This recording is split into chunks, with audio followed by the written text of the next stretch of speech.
Ladies and gentlemen, and happy Martin Luther King Jr. Day. You have dialed into Les Brown's Motivational Monday Night Call. My name is Stacey N.C. Grant, and I have the honor and the privilege of being your host tonight and introducing you to those who are new and those who keep coming back to world-renowned speaker, author, trainer, and coach, Mr. Les Brown, an individual who is ultimately changing the lives of our global community through voices of hope and instilling that greatness potential in every single person, because he always tells you there's greatness in you, but it's what you do with that greatness that'll make a difference. And because of his voice, because of his work, because of his platform, this world will never be the same again. So get ready to be inspired, to take notes, and to be transformed in the spirit of who Dr. Martin Luther King Jr. was.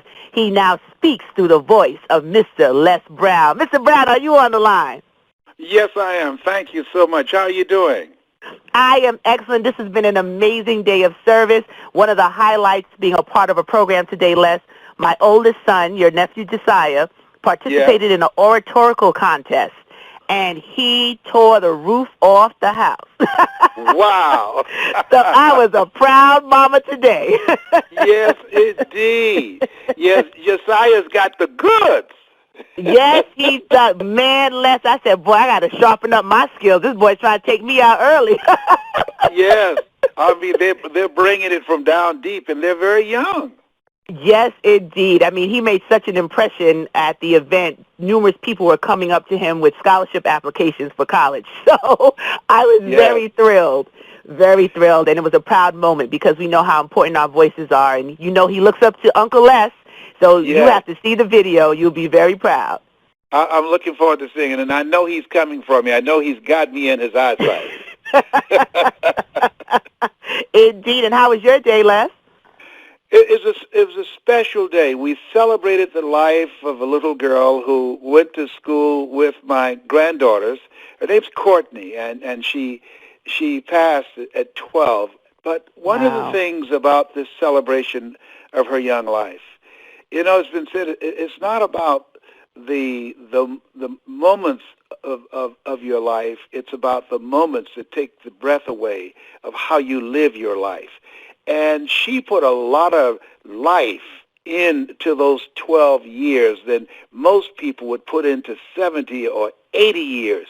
She was vibrant. She had personality. She had great energy. She was extremely talented. And she lived a full life. And so it was a day of celebrating this young girl's life and her smile and being there standing with her family. Her father is my urologist, and so I've been going through my decancering program, and I'm here to tell you that I am God's miracle child. Let me tell you know that's something. right. The prayers have been working. Don't lighten up, cancer-free, debt-free, and drama-free. Come on now. I know that's right. Let me tell you something. Don't make me dance for you, because I'll drop this phone and start shouting in a minute. Don't make me get loose up in here. Let me tell you, it was 3 weeks ago, Stacy. You know, my PSA was 2,400. It's now down to 0. Just 3 weeks ago, I had excruciating pain in my back, and I had lidocaine patches on my back and taking pain medication. And 3 weeks ago, it stopped. It just stopped. You hear me? And when they took me in, and I was in the MRI for 3 hours. Now, let me tell you something. First of all, you know, I have overcome the claustrophobic feeling being in there 3 hours. And I said, Lord, y'all tested me now. You know, because I started thinking, you know, I need to go to the bathroom. Y'all better do so quick up in here, because I'm about to leave y'all a little gift in here. I'm going to leave y'all something special if y'all don't do something real soon. Finally, they let me out. I only did number 1, but here's the point that I'm trying to make. TMI, Les, TMI. Okay. I think they're going next time I go by there, they're going to have that machine on the side of the building of the James Cancer Center. I left for some kind of special. You understand what I'm talking about? You can feel a brother up in here, up in here. Oh, boy. Okay, my stomach is hurting. I'm putting my phone on mute, and I'm turning it over to you. Okay, very good. Thank you. I want to thank everybody for being on the call today. And I want to, as we recognize the birthday of Dr. King, who said, I have a dream. And as we look at that, he had a dream, and the dream he had was for us to live the life that we're living right now, for us to have access, for us to live a full dream. And you know, the greatest fear that I have for myself, I can't speak for anybody else, it's not about death. The greatest fear is to die an incomplete life.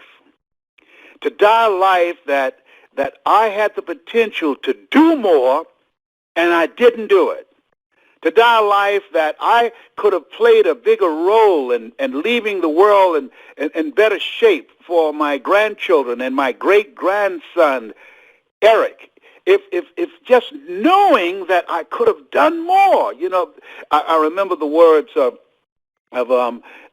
Henry David Thoreau, oh God, to reach the point of death, only to realize that you've never lived, only to realize that you've never scraped the surface of your potential. I was just thinking about being on 4 continents in the last few months, and when I was in Malaysia and Singapore and looking at the people there, and I was just thinking about, wow, how diverse the world is of things that I'd never seen before, of traveling all over Australia and going to South Africa.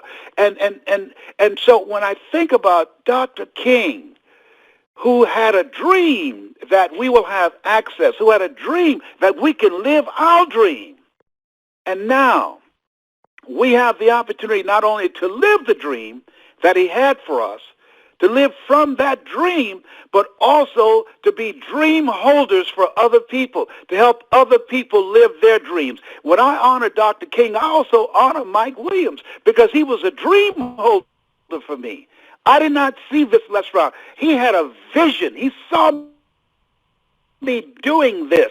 I did not know that I had the potential to do this. I had the capacity, but I didn't have the mindset, nor did I have the skill set to do that. But fortunately, Mike Williams kept calling me because he always saw me doing more. He would say, Cootie, that's what he called me. That was his nickname for me, Cootie or Brownie.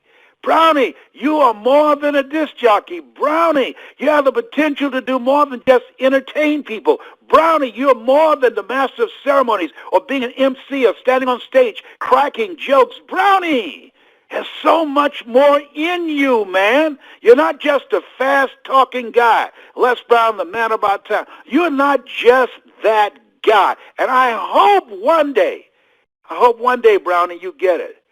I hope you understand who you are. I hope you discover the true you. I was Mike's dream for me. And he was a dream holder. And he called me and he held that vision for 14 years, and I thank God. I thank God that he did. I was on CBS 2 years ago, and I interviewed him. He's my mentor. I want you to go to Amazon and order his book. The title of his book is called The Road to Your Best Stuff. The Road to Your Best Stuff, S-T-U-F-F. And that's his book, Mike Williams. And I interviewed him, and I said, Mike, why did you continue to call me? Why did you continue to drip on me? Why did you continue to remind me that I can do more? And he said, I just thought it was my duty to do that. Wow. Wow. Who is it? There's somebody, trust me on this, there's somebody that when you speak, they will hear your voice. There's somebody that when you show up, your presence will be inspiring to them. There's somebody that as you look at them and they look at you, that will trigger, it will ignite something in them and bring something out of you that you're not even aware of right now. I think it's very important that we have somebody in our lives that can see what we can't see, that can have a dream for us, as we have for our children, a dream of our children being independent, a dream of our children living a life of contribution, a dream of our children being able to stand on their own 2 feet and making a difference in life and carving out their place. And as we think about our own lives, one of the things as I was in service today in Columbus, Ohio, at Courtney's celebration, 12 years old, I was asking myself when I saw people I had not seen before, when I heard about people who have since gone on, have I done all that I could do? And I know there's no question in my mind when I came here to go through my decancering program at the James Cancer Center, there's no question in my mind when Dr. Monk looked at me, and there's no question with the comfort and the feeling and the overall sense of wellness that I have in my body. There's no comfort, there's no doubt in my mind that I've been given grace because my work is not through yet. You are hearing my voice. You've been given grace because your work is not through yet. It's not through.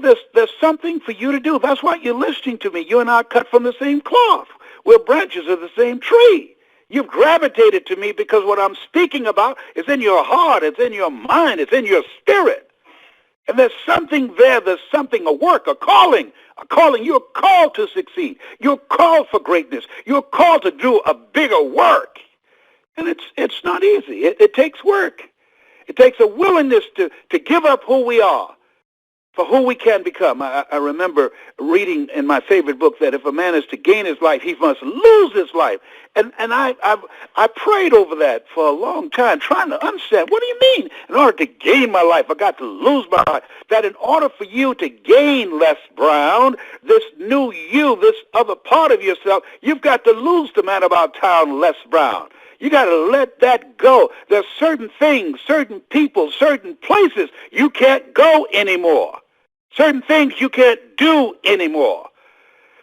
And I saw a friend of mine that for years, you never saw him when his eyes weren't droopy and he didn't have the odor of alcohol on him. But this time, when I saw him at church today, this time, when I saw him at the celebration of young Courtney's life, he had a clear look and a strong walk, and he didn't have that odor. But I knew that the guy that I once knew, that guy was dead. He had died, and this guy was living Dr. King's dream. This guy, as opposed to being a liability, that he was an asset. This guy that I saw today, this guy is creating a new story with his life. And that's what Dr. King's life was about. He died so that we could literally be as Mother Teresa would say, a pencil in the hand of God and start writing a new chapter with our lives. He died so that we would have opportunities to participate in the American dream as opposed to the American nightmare. And it's unfortunate. So many young kids today have no appreciation for that. I remember going to Booker T. Washington High School in Miami, Florida, and every 5 years we got the books that were 5 years old, that had been used, pages torn out, and the books had been written on. Those were the books that the white kids had used. They brought us their books, and then they got the new books. We didn't get the new books. And when they gave the citywide test was on the new books that we didn't get. We scored very low because we didn't have those books, and we agreed with the Miami Herald and everybody else that said the reason that we scored so low on the test is because we were inferior. We didn't know at that time. We didn't have access to know that the amount of money that the state of education allocated for white schools was 4 to 5 times greater than that allocated for the black schools. We did not know that even though we were measured by the same yardstick, but there was a different game going on. We did not know that we were set up to fail. Dr. King and so many other individuals that we don't even know, unnamed individuals, made the ultimate sacrifice so that we would have the ability to dream, and unfortunately, a lot of people don't even dream. I'm reminded of the words from the play, the book, Native Son, and there's a character, a Bigger Thomas, and he said, the impulse to dream has been slowly beaten out of me through the experiences of life. And there are many people who are no longer dreaming. They're just trying to survive, just trying to make it. Trust me on this. Trying to survive and living a dream are two different things. And I think that what has happened and why most people are dying incomplete lives is because most of us have given up on ourselves. Most of us are not using our time in the most productive way that we can use it. Most of us have not discovered the truth of who we are that can literally free us up from who we've been and living a life of mediocrity to allow ourselves to step into our greatness. Because we came here with dreams. We came here with potential. We came here with the capacity to do more, to have more, and to experience more. And so a lot of people, it's just another holiday. A lot of young people, if you ask them, who was Dr. Martin Luther King? I saw a television news story on this, and they didn't even know. They didn't even know. What news fault is that? I say, it's my fault. It's your fault.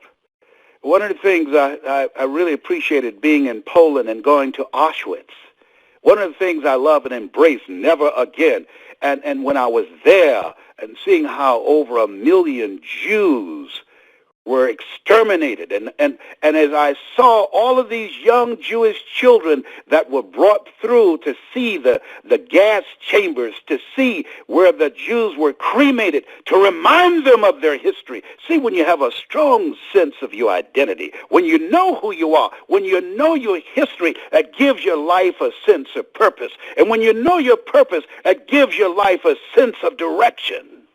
And I say, that is not just about celebrating the dreamer, because blind celebration, as Dr. Otis Moss would say, who was Dr. King's roommate and who Dr. King called the greatest preacher in the world, he said, celebrating, as we look at Dr. King's life, he said, blind celebration is not enough. That what are we going to do? How is it that we're going to orchestrate and direct our lives and use our time and use our talents and use our gifts and take advantage of the opportunities? What are we going to understand and embrace the words of James Weldon Johnson? Stony the road we trod, bitter the chastening rod, felt in the days when hope unborn had died. Yet with a steady beat have not our weary feet come to the place for which our Father sighed. We've come over a way that with tears has been watered. We've come treading a path through the blood of the slaughtered. Somebody paid a price, not just for us to be off on this federal holiday, no. Paid a price so that we could have a dream and live from the dream, so that we can use our imagination and our talents and our skills and our time to leave a mark on the planet with our contribution, not just marking up our bodies. No. Let's think about. If next celebration, that young men, rather, if we had as many young men who walk around with sagging pants and earrings and tattoos all over their bodies, who would don in honor of Dr. King, who would don a suit and a shirt and a tie and shiny shoes and walked around with their heads up high and perhaps with a badge on that says, I am the dream. Not I am a thug. I'm the dream. Not I'm a thug. I have potential. Not I'm a thug. I'm a thinker. Not I'm a thug. I'm a visionary. Not I'm a thug. I have a contribution to make. Not I'm a thug. I can make a difference. Life is God's gift to me, and how I live my life is my gift to God. Somebody took a bullet so I can do this, so I can express this greatness that I have. Greater is he that is in me than he that's in the world. Yeah. Yeah, that's something to prepare for. That's something to look at and think about as we celebrate this man and the men and women that we perhaps will never know who made the supreme sacrifice so that we could have quality education, so that we could have access, so that we could have public accommodation. I remember as a kid, and they used to have black and white fountains only. I remember that. I remember when Walgreens, we couldn't go in Walgreens, and I was a part of a group of kids that they trained us, and they had white people who had joined to help us to have sit-ins to help break the back of segregation. And they would stand in our face and call us the N-word, and over again, and it was a nonviolent demonstration. So it was designed to help us to learn how to control our anger and not respond to the things that people would say when we would go for a sit-down in downtown Miami. And I'll never forget when I was in line as we were getting ready to go in Walgreens, a guy was standing at the door. And this guy, he called people the N-word, but he didn't just stop there. This guy took it a step further. He would spit in people's face. Well, I can tell you, in the training, they didn't spit in our face. And I was saying, God, please, Jesus, let his mouth be dry. Lord, let his mouth be dry when I get there. And he passed around 6 people. I guess he's trying to get up enough spit. And I was just about to move past him, and he gasped. And when he did that, I was right in his Adam's apple, and we went through a window. I got a gash on my arm right now, and they put me out. Yes, they did. And I understood. Anger is the wind that blows out the lamp of the mind. I lost it, and I'm not proud. But when we think about this day, and it's good to have it at the beginning of the year, because it should cause us to reflect, because Dr. King, he was an example. He was not an exception. Nelson Mandela was an example. He was not an exception. President Barack Obama, who is living the dream, was and is an example, not an exception. There's a President Obama in you.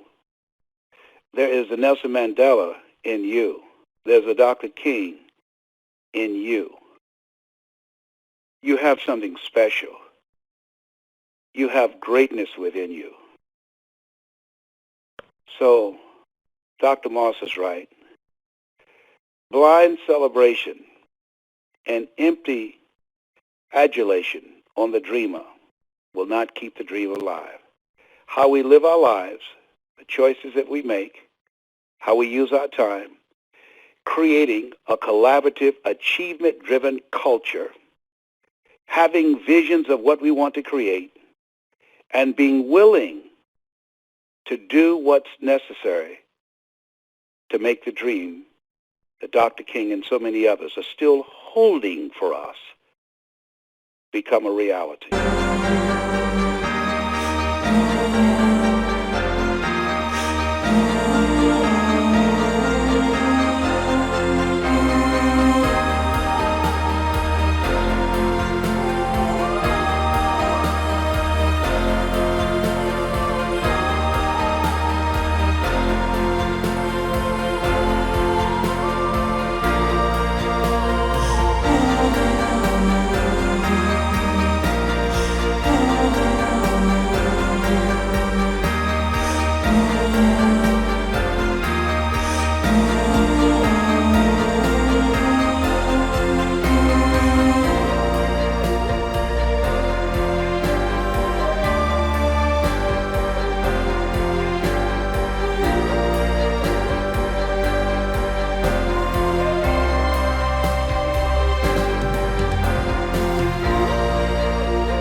you have something special. You have greatness within you. That's my story, and I'm sticking to it. Stacy? Mr. Brown, I tell you, MLK is doing the dance. You wanted to shout earlier. He's shouting now. Woo! You laid the message down tonight, and thank you for being an example and not the exception, because you are living the dream. You are the example to us of what's possible if we just move forward with the greatness that we all possess. What a message. And when you explained your experience in Miami, I don't know, Les, I might have been with you. I don't know if I could have been that strong.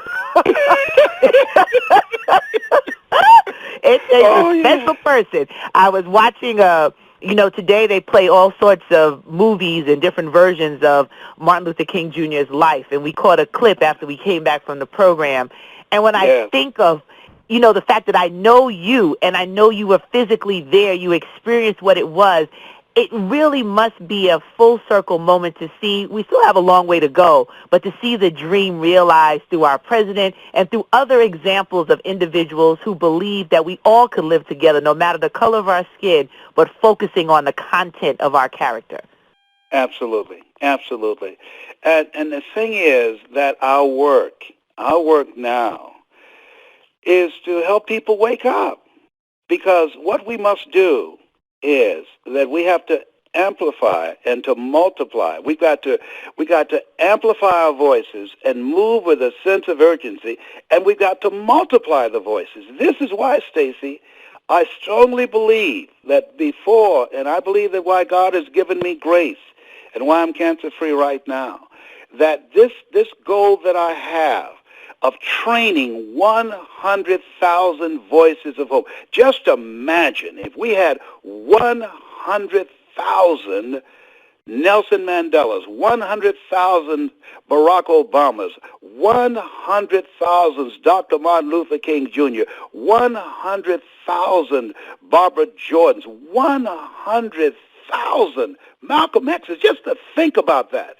Your Margaret Thatcher's, Mother Teresa. If you think about, if we had, because everybody, and I'm talking about outside of religion and outside of politics, both of which I believe polarize and divide people. We need religion and we need politics. But I'm saying everyday people, everyday Joes, average people just like you and I, okay, that we decided that we have a voice. When you look at the Tower, and I read this, the Tower of Babel, and they said they're speaking in one voice, and when they're speaking in one voice, there's nothing they can't do. And trust me on this. If we were speaking in one voice, 100,000, giving people hope, encouraging people to develop their skill set, and creating communities of collaborative, achievement-driven relationships. If we did that, I'm saying that we could continue to perpetuate the dream and help begin to bring in a brand new day. That the statistics of kids killing each other senselessly, the statistics of the incarceration rate will begin to drop, the recidivism rate will begin to drop, the teenage pregnancy rate will begin to drop, the dropout rate will begin to drop, because when you have people that can hear the word, in the beginning was the word, and the word was God, that governs our behavior. The biggest challenge that we face right now is we have more people sitting around listening to stuff that's nothing but head trash that does not contribute to their growth and development, that does not expand their visions of themselves. In fact, it is proven words, it determines how your brain operates. People who are listening to me right now, as they listen to me, they have cellular messengers that's activated in their bodies of a positive nature. And if I was using the same passion, using profanity, they will have cellular messengers that will compromise their immune system. That's why my favorite book says, death and life is in the tongue. Why didn't it say life and death is in the tongue? Because it's a book of life. That would be appropriate. Why doesn't it say life and death is in the tongue? Because most people don't know how powerful their words are. Most people speak death. speaking death. If we had 100,000 men and women from all walks of life speaking life, not religion, speaking life, not politics, speaking life. You have greatness in you. You are greater than your circumstances.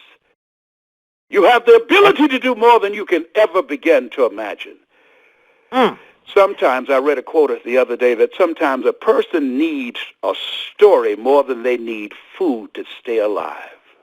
I And know if we that's had right. people, yes, giving stories of greatness, my God, as Mama would say, good God Almighty. Well, look here, Mr. Brown. We want you to continue, but Candace is waiting to give you the number for your 8:30 call that you have to get on, and they're getting you I'm prepped sorry. for But let that. me tell you something. When my doctor gave me the good news, I saw a ring on his finger. Otherwise, I'd have kissed him in the mouth.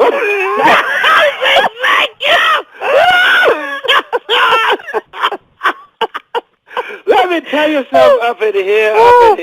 Okay, I'm through Mr. now. Brown, Yes, you are you too can much. tell I'm on fire. All right, take care, baby. You are on All right. fire, and I don't want to stop you, but I'll be in big trouble if we don't get you on that 8:30 call. But thank you for this message tonight. Yeah. Thank you for empowering us and being that voice. We love you. We're grateful that God has given you another praise report that you have kicked cancer in the butt once again. Let the record show for the final time, honey. It's not over until I win. Okay, take care. Bye. All right, love you. Love you. Bye-bye. All right, ladies and gentlemen, you heard Mr. Brown, and he has to get on another call, so unfortunately won't be able to open up the lines for questions. But what you can do is go to his Facebook page. That's brown.less. Brown.less on Facebook. There's close to 300...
thousand people interacting. You get messages from Mr. Brown, and you'll be able to find out also about upcoming events and programming. Once again, that's brown.less on Facebook, and I'm about to give you other ways that you can connect with not only Les Brown, but the platinum speakers, all of those that you've heard come across these lines before, and be a part of this movement of 100,000 voices of hope. So thank you for spending a part of your Martin Luther King Jr. Day with us. We appreciate you. We're grateful for you, and we hope to have you back again next Monday. So to start your week off, you can join Own Your Dreams with Ona Brown's radio show every Sunday at 9 p.m., to 12 a.m. Eastern Standard Time. Join the conversation live at 404-355-8699, or you can log on to www.love860am.com or www.onabrown.com. That's ONABROWN.com. On Tuesdays, you can join Hot Soul Topics on the Soul radio show with Valerie Ann Parker, and that's every Tuesday at 8 p.m. Eastern Standard Time. You can call 760-913-4115 to listen live, or visit blogtalkradio.com Soul Topics, and you can join in the conversation. And you can also visit www.arisebyvmp.com. That's arisebyvmp.com for more information. You can join Heart Talk with Miss E, Evelyn Polk, a.k.a. the Heart Lady, the first and third Tuesdays of every month, and that's on blogtalkradio.com /Heart Talk with Ms. MS and the letter E. That's 6 p.m. Pacific Time. The call-in number is 424-675-8303. And you can visit www.talktomisсе.com for additional information. On Wednesdays, you can join Sean B. Arnold for www.businessbootcamponline.com for a free telecall every Wednesday at 6 p.m. Pacific Time. And then you can join her on Blog Talk Radio at 8 p.m. Pacific Time for Legal Biz Cafe. Attorney Sean B. Arnold is looking forward to hearing your voices on Wednesday night 2 times in one evening, 6 p.m. and 8 p.m. Pacific Time. And Trish Talks on www.intentionradio.com/Trish, TRISH -talks. And that's every Wednesday at 7 p.m. Pacific Time. And on Thursday, Show Up for Your Life free motivational call with the one and only Andy Enriquez every Thursday at 8 p.m. Eastern Standard Time. Dial-in number is 712-432-6100. PIN number 114431 and the pound sign. Then you also have an opportunity to get one-on-one coaching with Anita Hicks. And you can join Anita for the I think she has a free, actually, session, a 30-minute free coaching session for the first 10 people who register at www.anitahicks.com. That's Anita, A-N-I-T-A, Hicks.com. You're familiar with her beautiful voice as she hosts on Monday nights. And you can also email Anita at Anita@AnitaHicks.com.